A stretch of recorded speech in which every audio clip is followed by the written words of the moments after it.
Siamo a Riva del Garda in provincia di Trento con una startup innovativa con il CEO Roberto Guarnati, JT Drone. Siete appena stati chiamati dalle zone operative dove il coronavirus ha infestato le aree per sorvolare e spruzzare il composto chimico contro il coronavirus per mitigare appunto l'infezione. Siamo stati contattati ieri dall'associazione che ne facciamo parte, la Drone Rescue Network, dove stiamo preparando dei droni, come potete vedere, per essere adattati a spruzzare l'additivo nelle zone colpite. Lei è anche titolare di un brevetto internazionale per il monitoraggio e la tracciabilità del volo dei droni. Sì, la JT Drone ha fatto negli ultimi 2 anni un brevetto internazionale sul controllo spazio aereo.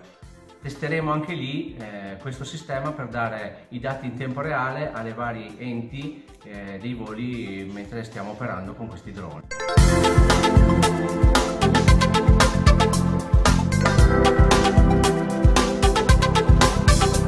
Luigi Gandi, siamo in questa storica aviosuperficie, campo di volo Livenza Fly di grandi piloti di tutti i tipi, e qui oggi la JT Drone presenta un brevetto internazionale per la mappatura del volo dei droni, la sicurezza, Presidente Volpe, che mai come oggi è un tema molto importante. Già ci sono tanti incidenti in volo, dobbiamo aumentare la sicurezza dei nostri cieli e soprattutto controllare dove volano ultraleggeri e droni.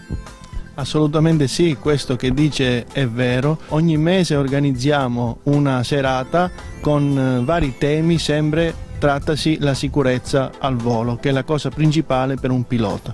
La sicurezza, cari amici telespettatori, nasce dal momento in cui bisogna mappare gli oggetti volanti. Ce ne saranno sempre di più, non solo ultraleggeri basici, avanzati, ma anche droni. Questa grande esplosione di droni di tutti i tipi richiede una normativa molto più sicura. È per questo che un'azienda trentina, capitanata da Roberto Guarnati, JT Drone a Riva del Garda, ha realizzato una invenzione che è sua, brevetto internazionale per la ricognizione, il volo aereo, la mappatura del volo dei droni. Di cosa si tratta, Guarnati? È un sistema che abbiamo inventato nel 2016, ci permette di tracciare qualsiasi drone all'interno dello spazio aereo. È un sistema che viene installato a bordo, non richiede particolari problematiche di installazione, e questo ci permette proprio di tracciare il volo completo dalla partenza alla fine del drone.